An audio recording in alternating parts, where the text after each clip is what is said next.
destiny scene. Romeo, oh Romeo, wherefore art thou, Romeo? Deny thy father and refuse thy name, or if thou wilt not, be but sworn my love, and I shall no longer be a Capulet. What's in a name anyway? That which we call a nose by any other name would still smell. Oh Romeo, doff thy name, which is no part of thee, take all of myself. I take thee at thy word, call me but love, and I shall be new baptized. Henceforth shall never be Romeo. What man art thou then? Art thou not Romeo, and a Montague? Neither, fair saying, if either thee dislike. Dost thou love me then? I know thou wilt say aye, and I will take thee at thy word. But if thou swearest, thou mayest prove false. O Romeo, if thou dost love, pronounce it faithfully. Lady, by yonder blessed moon I swear. Oh, swear not by the moon. What shall I swear by? Swear by that chick, right over there. Yes. You know what? The moon will do.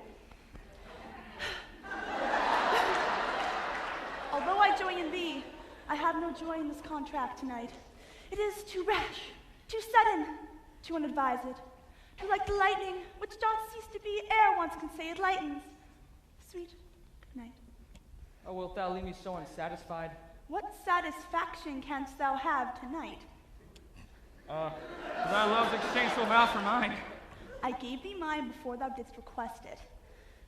If that thy bent of love be honorable, thy purpose marriage, send me word tomorrow. Good night, good night. Parting is such sweet sorrow. Bye-bye.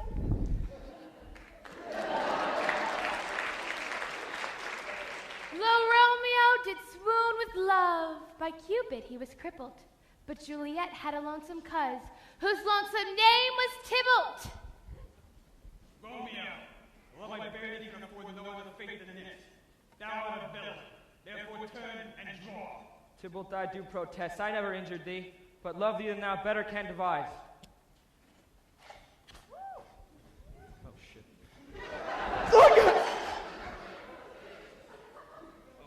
Oh, no.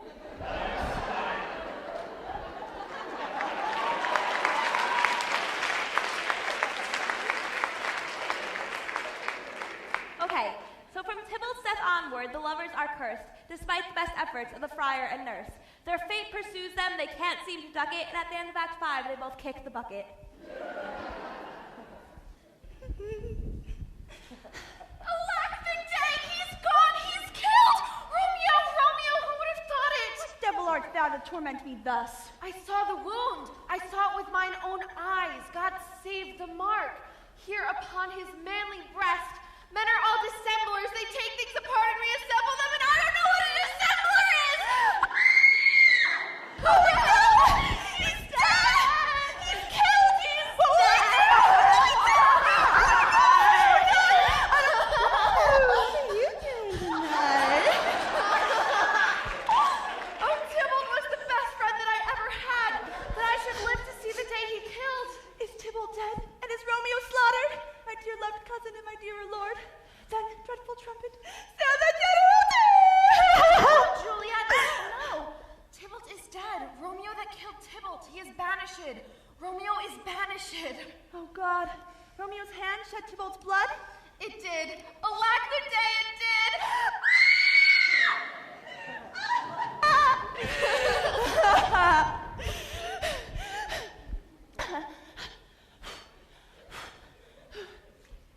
Now, Romeo lives, who Tybalt was slain. Well, that's good, isn't it? And Tybalt dead, who would have killed my husband? Well, that's good, isn't it? Why do I feel like poo-poo? Oh, Friar Lawrence! Romeo is banished and Tybalt is slain! I know thy grief. Take thou this vial, and this distilled liquor. Drink thou off. Through all thy veins shall run a cold and drowsy humor. I feel a cold and drowsy humor running through my veins. Touch thou.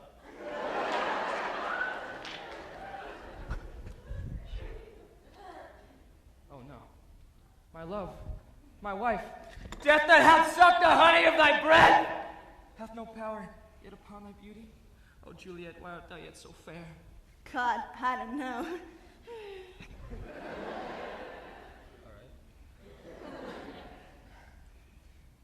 shall I believe that unsubstantial death is armors to keep thee here in the dark, to be his paramour? Here's to my love.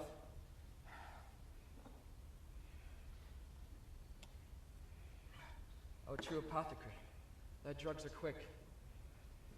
Thus with a kiss I die. Oh my God. Get over it.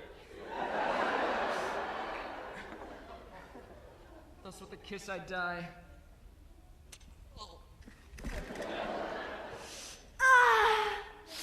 morning. What's this? Poison I see has been his timeless end. Oh, churl, drunk all, left no friendly drop to help me after? You're a lot of good to the end, thank you. Then I'll be brief. Happy dagger, this is thy sheath. Oh no!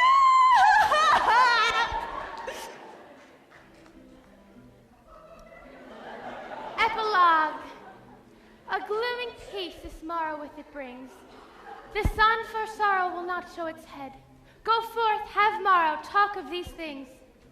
Some shall be pardoned and some punished, but never was there a story of more woe than Juliet and her Romeo.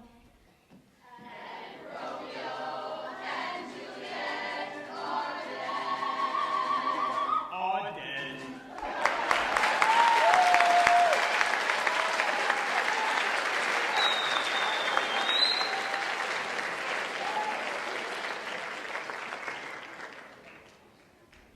Ladies and gentlemen, in preparing for this unprecedented complete work show, we have encountered this problem: how to make these 400-year-old plays accessible to a modern audience. One popular trend is to transpose Shakespeare's plays into modern settings. We have seen evidence of this in Shakespeare's plays in unusual settings like a lunar landscape, a Nazi concentration camp, or Cleveland, Ohio. So now we present Shakespeare's first tragedy, Titus Andronicus, as a cooking show.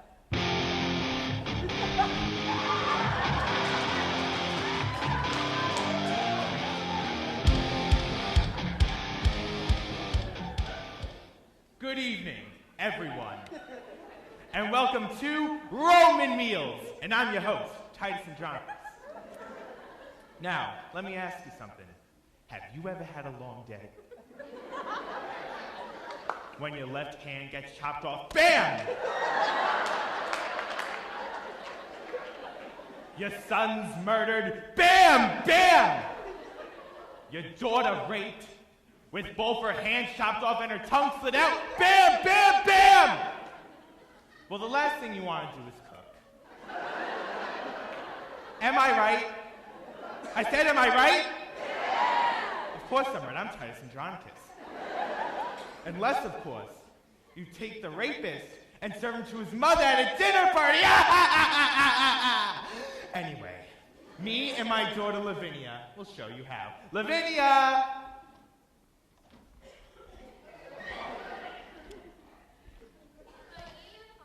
Good evening, Lavinia, and how are we doing today?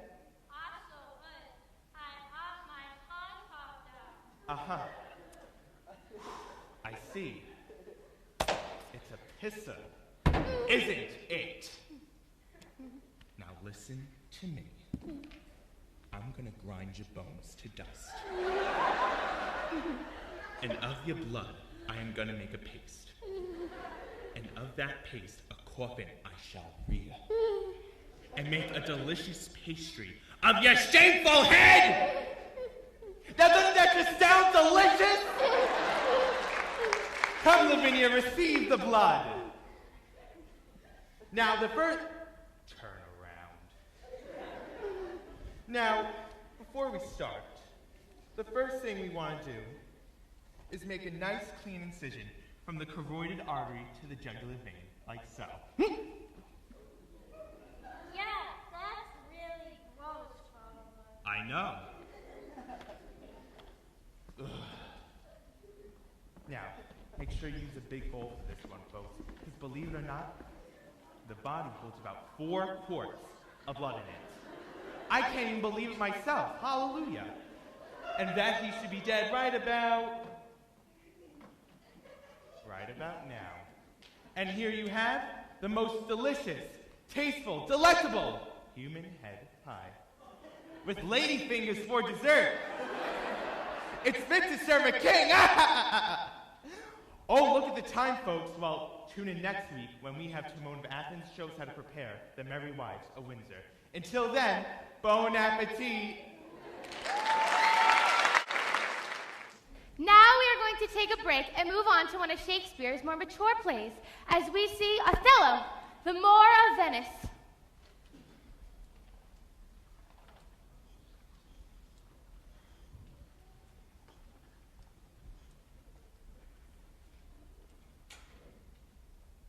Speak of me as I am, let nothing extenuate, for one who has loved not wisely but too well. For there was never a story of more woe than this, of Othello and his Desdemona. Ah! Oh, Desi!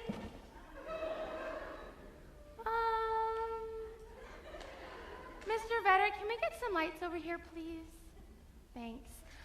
Ladies and gentlemen, we left Nicole on her own to research this show, and I guess she looked up Moor in the dictionary and saw it was a place to tie up boat. Which in this context is totally pea-brained. A Moor in Shakespeare's time referred to people of the Berber, sub-Saharan Africa, or of Arab descent. Basically, Muslims from Africa.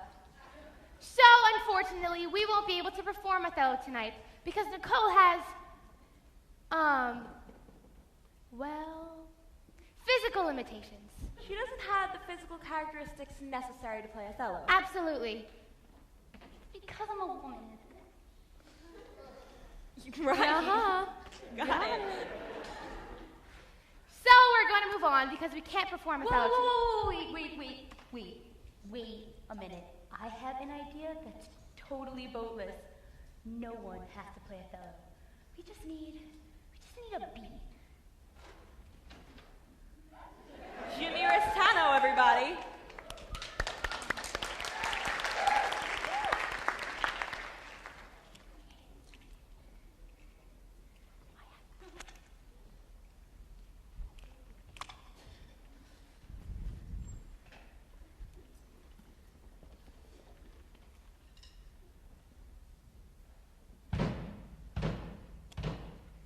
There once was a brother by the name of Othello. He liked white women and he liked green jello. Yeah, I like that. And a punk named Iago who made himself a menace because he didn't like Othello, the Moor of Venice. Now Othello got married to a chick named Desdemona, but he went off to the wars and he left her alone. It was a Mona! He didn't write a letter and he didn't telephone her. Desdemona was people. She was round real tight. She was a daughter of a duke and she was totally white. Now Othello loved Desi like Adonis loved Venus, and Desi loved Othello because he had a big sword.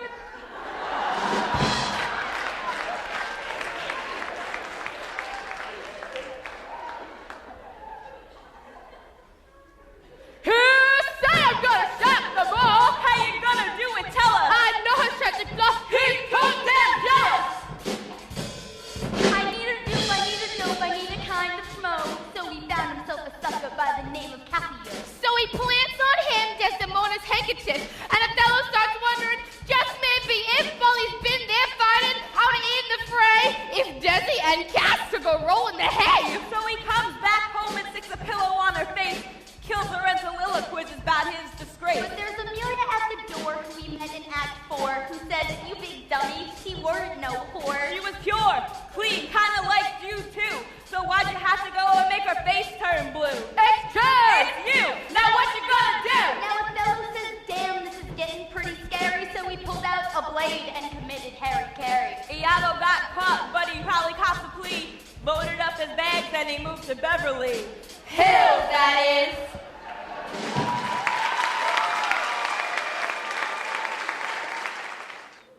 Now we're going to take a break from tragedies for a while and move on to comedies. Woo! Comedy! Woo! So when it comes to comedy, Shakespeare was a genius at borrowing and adopting popular plot devices of his time. That's right. These influences include the Roman plays of Platus and Terence, Ovid's Metamorphoses, which are hysterically funny, not, as well as the right Italian tradition of Commedia dell'arte. So basically, Shakespeare stole everything he ever wrote. Zola's a little strong. Distilled, maybe. Okay, well then he distilled 3 or 4 of the funniest gimmicks of his time and milked them into 6 plays. See, Shakespeare was essentially a formula writer. Once he found a device that worked, he used it over and over and over again. So, Mr. Shakespeare, this is our question for you. Why did you write 16 comedies when you could have written just one? We have taken the liberty of answering that question by condensing those 6 plays into one play, which we have entitled The Comedy of Two Well-Measured Gentlemen, lost in the Merry Wives of Venice on a Midsummer's 12-19 winter. Or Cymbeline taming Pericles, the merchant in the tempest of love, as much as you like it for nothing.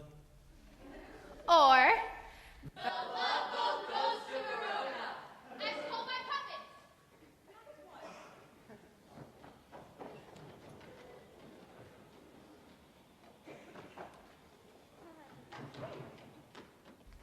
Spanish Duke swears on an oath of celibacy and overturns his kingdom to his sadistical, tyrannical twin brother. He learns some fantastical feats of magic and sets sail for the golden age of Greece. He brings with him his 6 lovely daughters, 3 sets of identical twin sisters. While on the Duke's ship, the daughters and the Duke are caught in a terrible tempest, which washes the Duke up on the shore with the loveliest of his daughters of a strange desert island. The daughter finds her way into a cave where she's molested by a creature that is either fish or man, or both. Act 2.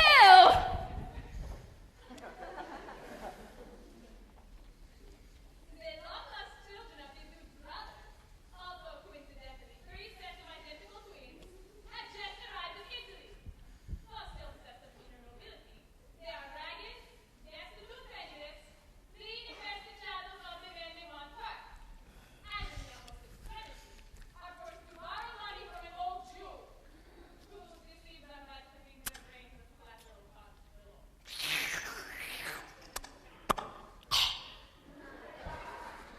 The 6 brothers fall in love with 6 Italian sisters, 3 of whom are contentious, sharp-tongued little shrews, while the other 3 are submissive, air-headed little bimbos.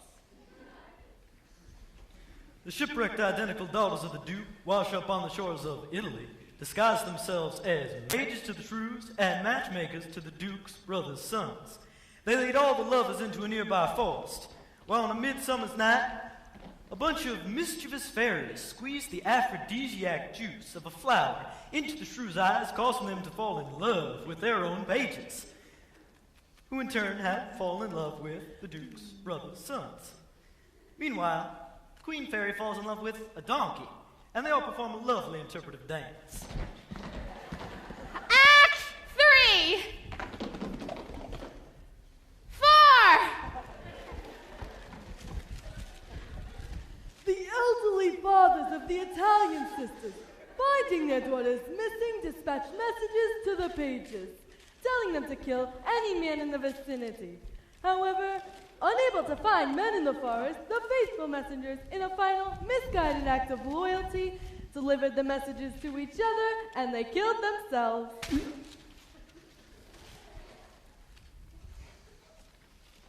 And then, the Duke and the fish creature wash up on the shore of Italy, go into the forest, disguise themselves as Russians, and for no apparent reason perform Grease Lightning. Go, Grease Lightning, you're Act running up 5. mile. The Duke commands the fairies to right their wrongs. The pages and the bimbos get into a knockout drag-down fight in the mud, during which the pages' clothes get... The Duke recognizes his daughters. The Duke's brother's son recognizes his uncle. What did the Duke when he passed up?